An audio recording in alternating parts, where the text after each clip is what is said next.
was originally called Somebody's Gotta Do It. We changed the name to Dirty Jobs. It goes on the air. For years, Mike Rowe was the face of hard work, grit, and humility. The man who rolled up his sleeves and showed America the beauty and dignity behind the dirtiest jobs. From crawling through sewers to cleaning up animal waste, he made audiences laugh, think, and most importantly, respect the working class like never before. But behind that confident grin and signature humor lies a story that few truly know. A story marked by pain, loss, and a quiet kind of heartbreak that Mike Rowe never wanted the world to see. While fans saw a man who seemed larger than life, what they didn't see were the long nights, the injuries, the personal sacrifices, and the emotional toll of carrying the weight of a show that often put him in harm's way. Mike always said safety third, but no one knew just how much that philosophy would eventually cost him, physically and mentally. Off camera, he faced devastating losses, struggles with purpose, and the slow realization that fame had come with a price he never expected to pay. What truly broke fans' hearts, however, wasn't something that happened on screen. It was what happened after the cameras stopped rolling. The man who dedicated his life to honoring America's workers found himself facing a tragedy that would change him forever. This is the untold story of Mike Rowe. The laughter, the danger, and the pain behind dirty jobs, and once you hear what really happened, you'll never look at him the same way again. Before he became a household name, Mike Rowe was just a Baltimore native with a love for storytelling and a voice that could command any room. Long before Dirty Jobs ever aired on the Discovery Channel, Mike had already lived through a series of personal and professional struggles that shaped the man millions would later come to admire. Growing up, Mike was raised by hardworking parents who taught him the value of humility and perseverance. His father, a teacher, and his mother, a dedicated school employee, were the kind of people who believed in earning every bit of what you have, lessons that Mike would carry into every aspect of his career. But success didn't come easily. After college, Mike spent years trying to find his place in the entertainment world. He worked odd jobs, everything from selling knives door to door to narrating TV commercials, just to pay his bills. Many of those early years were filled with rejection. Casting agents told him he wasn't leading man material, and producers brushed him off as too ordinary. Yet that same everyman quality would later make him unforgettable. It was during a small hosting gig on a home shopping network that Mike's sense of humor and natural charisma caught the attention of television executives. Soon, Discovery Channel came calling, offering him a chance to host a new kind of show, one that would shine a light on the unglamorous, unseen laborers who kept America running. When Dirty Jobs premiered in 2003, no one, not even Mike, expected it to become the cultural phenomenon it did. The show was raw, unscripted, and often dangerous. Mike dove headfirst into some of the toughest, most grueling work imaginable, cleaning septic tanks, harvesting worms, shoveling coal, or wrangling snakes. Week after week, he stood side by side with blue-collar workers who often went unnoticed by society. But as entertaining as the show was, there was nothing fake about what Mike endured. Every episode left him bruised, filthy, and physically drained. And yet he kept going, not because of fame or money, but because he genuinely believed these stories needed to be told. However, behind the humor and charm, the toll on Mike's body and mind was becoming impossible to ignore. Years of dangerous stunts, exhaustion, and exposure to extreme environments began wearing him down. On multiple occasions, he was injured on set, suffering burns, cuts, and respiratory issues from toxic fumes. But Mike, ever the professional, rarely let it show. He often joked about it, saying, "I get paid to do what most people pay to avoid," but those close to him knew the pain was real. As Dirty Jobs grew in popularity, Mike's personal life began to fade into the background. Long days on set turned into sleepless nights in cheap motels, far away from family and friends. Relationships grew strained, and loneliness became a quiet companion. "The hardest part wasn't the danger," he once admitted. "It was realizing that while I was celebrating other people's lives, I was losing touch with my own." The show's success also brought enormous pressure. Viewers saw Mike as invincible, the fearless guy who could handle anything. But the truth was far more fragile. After filming over 300 episodes across all 50 states, Mike began to feel the weight of what he called manufactured resilience. The constant exposure to hardship, both his own and that of the workers he featured, began to take an emotional toll. He'd seen men and women working 16-hour shifts just to survive, families living paycheck to paycheck, and fathers risking their lives for a modest living. Those stories haunted him long after the cameras stopped rolling. Then came the moment that changed everything. A tragedy that shook Mike to his core. During the filming of one particular episode, an accident occurred off-camera involving one of the local workers featured on the show. The loss hit Mike hard. He later said it was one of the darkest periods of his life, a moment that forced him to rethink not only the show, but his entire purpose. He realized that while Dirty Jobs was meant to celebrate labor and resilience, it also exposed him to a side of humanity that was heartbreaking. The forgotten workers, the physical sacrifices, and the quiet suffering behind America's toughest jobs. From that point on, Mike's perspective shifted. He wasn't just hosting a show anymore. He was carrying the emotional weight of countless stories of struggle, dignity, and pain. After years of crawling through sewers, handling animal waste, and working in some of the most hazardous conditions imaginable, Mike Rowe's body began to break down. It wasn't just fatigue, it was something deeper. He was constantly battling infections, muscle strain, and chronic pain. Doctors told him to slow down, but Mike brushed it off, insisting that the show must go on. For him, quitting wasn't an option. He believed Dirty Jobs had become more than television. It was a tribute to the American worker, a platform that showed the dignity of labor in its rawest form. But over time, even his unshakable spirit began to fade.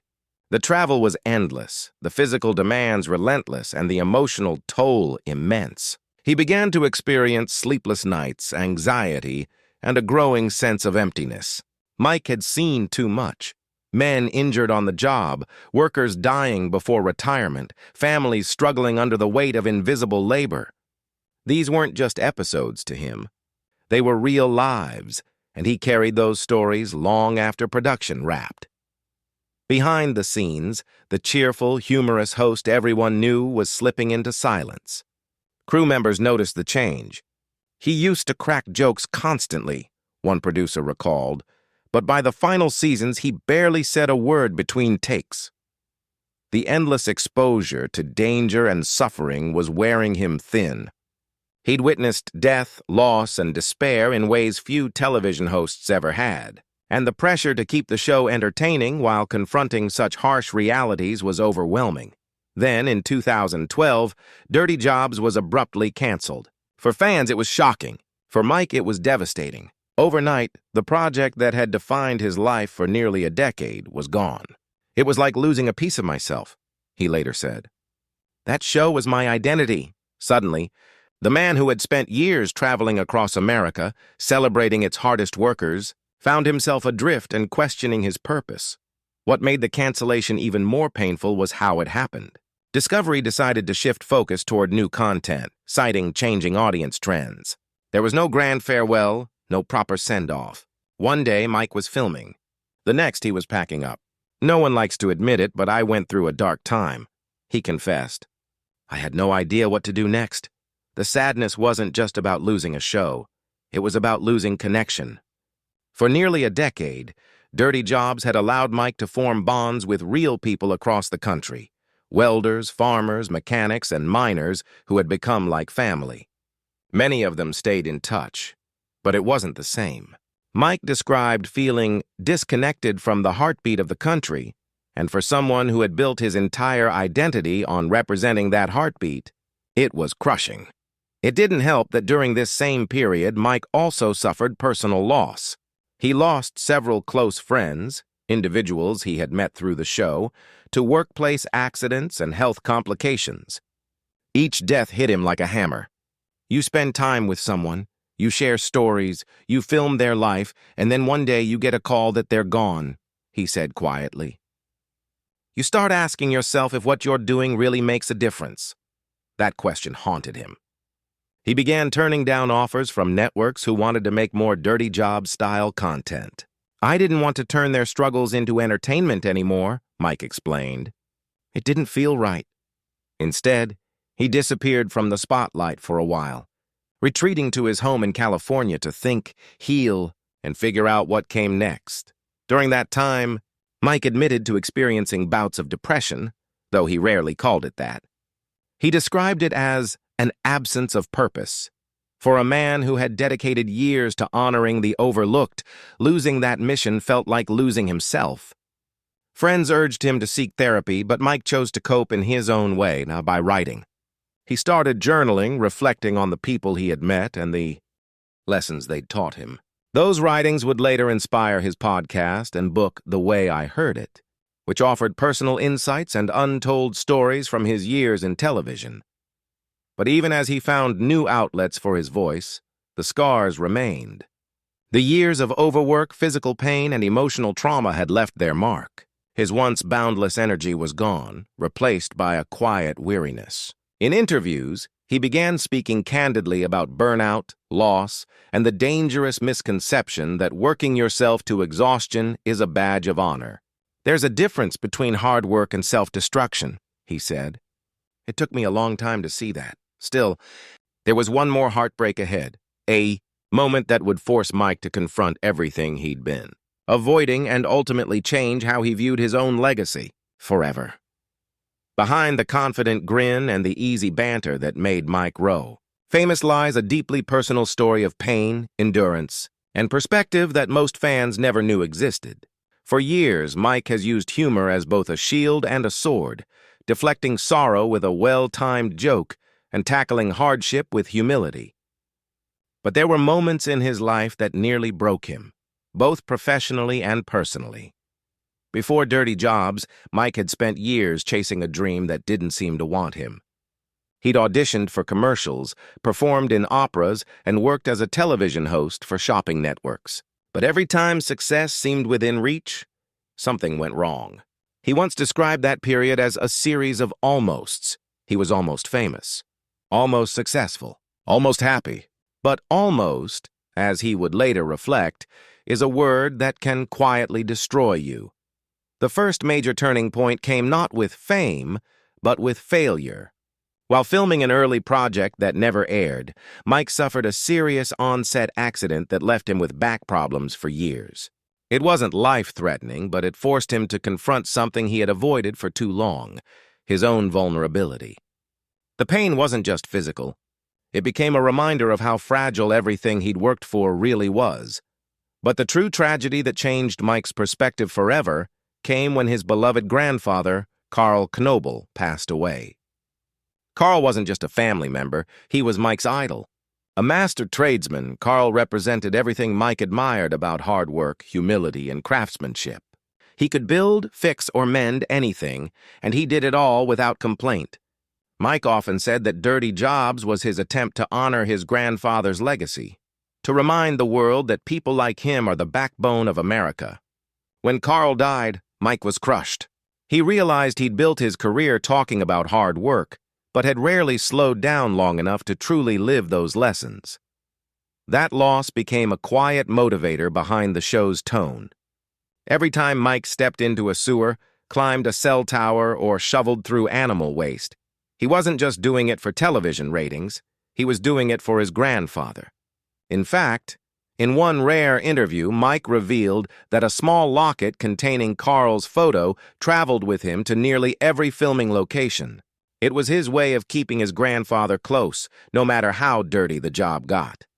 Then came another painful blow, the passing of his parents' beloved friends and mentors, whom Mike had grown up admiring.